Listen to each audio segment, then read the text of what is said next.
Hello everyone, I am Digvijay Rathi. So today we go on a very interesting topic, that is a coordination compound. So first of all we will focus the name of the chapter, coordination compound, and the term main is compounds. So आपने junior classes में पढ़ा होगा atoms, elements, molecule, compounds. सो compounds है क्या? Compounds क्या होता है?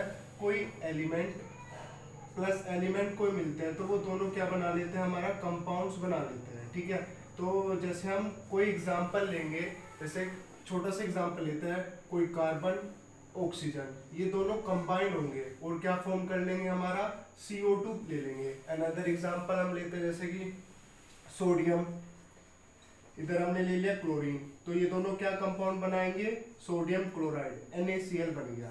ठीक है, तो हम बिल्कुल बेसिक से स्टार्ट करेंगे. इसमें हमने पढ़ लिया कि क्या होगा, कोई एलिमेंट्स जो है वो किससे है, छोटे छोटे एटम से मिलके बना है, और यहाँ पे कोई लिंक जो है, इन दोनों के बीच में कोई लिंकेज फॉर्म हो रहा है, तभी तो एक कंपाउंड बन रहा है. तो हमने केमिस्ट्री में इस लिंकेज को हम क्या बोलते हैं, हम केमिकल बॉन्ड के नाम से जानते हैं. ठीक है, तो हमने केमिकल बॉन्ड अभी तक हमने पढ़े होंगे कि केमिकल बॉन्ड कौन कौन से आपने पढ़े होंगे. एक तो फर्स्ट आपने पढ़ा होगा आयनिक बॉन्ड क्या होता है, एंड सेकंड आपने पढ़ा होगा कि कोवेलेंट बॉन्ड क्या होता है. ठीक है, तो हम इनको पढ़ेंगे. सबसे पहले हम पढ़ते हैं आयनिक बॉन्ड क्या होता है. आयनिक बॉन्ड में हमने देखा होगा क्या होगा कि जो एक एटम है उसके पास क्या रहेगा, इलेक्ट्रॉन की डेफिशिएंसी रहेगी, इलेक्ट्रॉन की कमी रहेगी, या हम बोल सकते हैं वो इलेक्ट्रॉन लविंग होगा. और जो दूसरा होगा वो क्या होगा, उसके पास एटम की एफिशिएंसी होगी. तो एक एटम क्या करेगा, जिसके पास इलेक्ट्रॉन की एफिशिएंसी है, वो उसको क्या कर देगा, अपने डोनेट कर देगा इलेक्ट्रॉन को. ठीक है, और दूसरा क्या करेगा, वो एक्सेप्ट कर लेगा. तो मेनली यहाँ पे क्या हो रहा है, आयनिक बॉन्ड में हो क्या रहा है, ट्रांसफर ऑफ इलेक्ट्रॉन हो रही है. राइट, ट्रांसफर ऑफ इलेक्ट्रॉन हो रहा है आयनिक बॉन्ड में. ठीक है, अब कोवेलेंट बॉन्ड की बात करें, कोवेलेंट बॉन्ड में क्या हो रहा है, कोवेलेंट बॉन्ड में क्या हो रहा है कि शेयरिंग ऑफ इलेक्ट्रॉन होती है. ठीक है, शेयरिंग होगी इलेक्ट्रॉन की, और वो अपना एक स्टेबल कंपाउंड बना लेंगे. आयनिक बॉन्ड में हमने पढ़ा कि ट्रांसफर इलेक्ट्रॉन होने से वो एक हम अपना स्टेबल कंपाउंड बना लेते हैं, इसमें शेयरिंग ऑफ इलेक्ट्रॉन से. लेकिन हमारा जो चैप्टर है कोऑर्डिनेशन कंपाउंड, अब जो आयनिक बॉन्ड से जो कंपाउंड बनेगा वो क्या होगा, वो आयनिक कंपाउंड होगा. जो कोवेलेंट बॉन्ड से बनेगा वो कोवेलेंट कंपाउंड होगा. लेकिन यहाँ पे हम एक नई टर्म पढ़ेंगे, और वो जो टर्म होगी वो होगी coordinating bond. Coordinating bond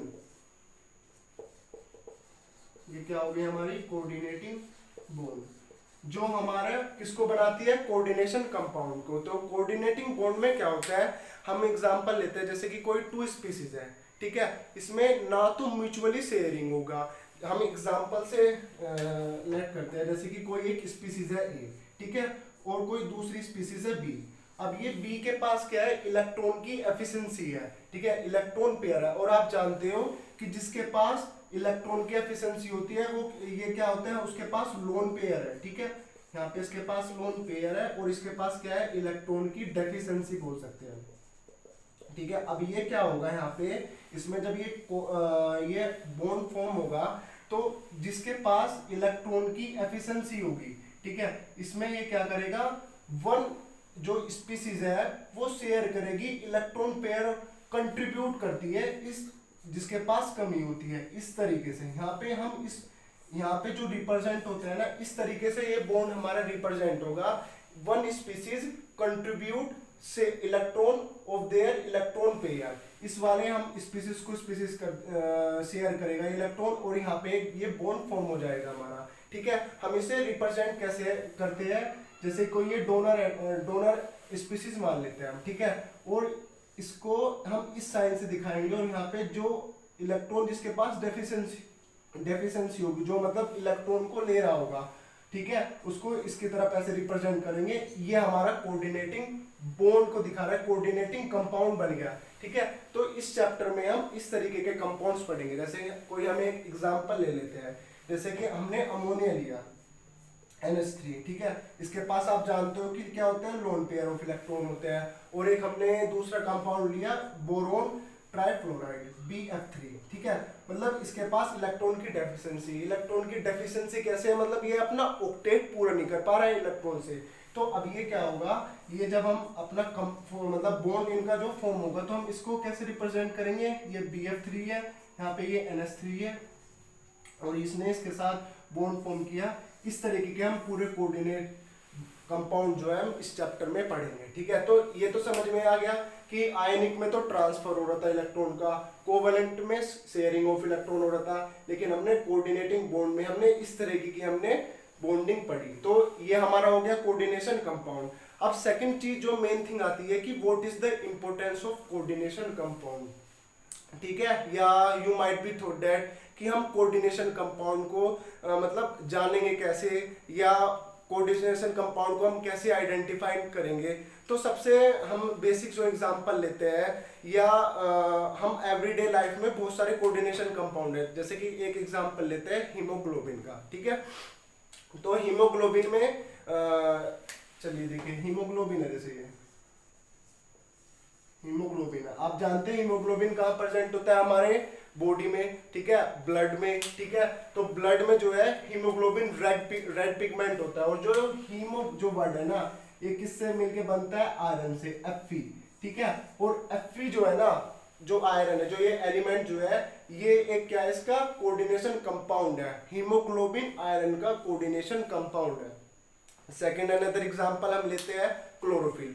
chlorophyll क्या होता है, ग्रीन पिगमेंट होता है प्लांट्स में। ठीक है ना, which capture the sunlight and converts chemical energy into food. तो अगर जो क्लोरोफिल है जो प्लांट्स में हमारा प्रेजेंट होता है, ठीक है, तो वो क्या करता है, फूड बनाता है, और फूड बनाते हैं जिससे हम इनटेक करते हैं फूड को। अब जो ये क्लोरोफिल है हमारा, क्लोरोफिल जो है ये हमारा, ये किसका कोऑर्डिनेशन कंपाउंड से किससे होता है, ये हमारा, ये हीमोग्लोबिन हमारा आयरन का हो गया, क्लोरोफिल Mg का। तो ये भी एक कोऑर्डिनेशन कंपाउंड है, क्लोरोफिल किसका, मैग्नीशियम एलिमेंट का। ठीक है, एक और अनदर एग्जांपल लेंगे हम विटामिन B12 का। ठीक है, विटामिन जो B12 होता है जो हम इनटेक करते हैं, उसका जो इंपोर्टेंस होती है, जैसे हमारे नर्वस सिस्टम को कंट्रोल करना। ठीक है, तो जो ये हमारा विटामिन B12 होता है ना, ये किसका कोऑर्डिनेटिंग कंपाउंड होता है, ये होता है कोबाल्ट एलिमेंट का। ठीक है, ये कोबाल्ट का होता है। तो हमने ये बेसिक चीज भी पढ़ा कि ये कोऑर्डिनेटिंग कंपाउंड हमारे इंपोर्टेंस क्या रखते हैं। ठीक है, टाइप्स ऑफ कंपाउंड्स,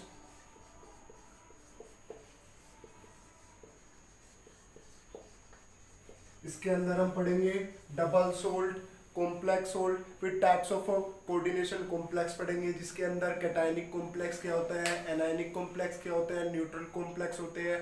इसके बाद हम ऑक्सीडेशन नंबर फाइंड आउट करना सीखेंगे। देन इसके बाद हम लिगेंड्स को क्लासिफाई करेंगे, मोनोडेंडेंट लिगेंड्स में, बाइडेंडेंट लिगेंड्स में, ट्राइडेंडेंट लिगेंड्स में। ओके, सो आप इसको सब्सक्राइब करिएगा, शेयर करिएगा, लाइक करिएगा। जय हिंद, जय भारत।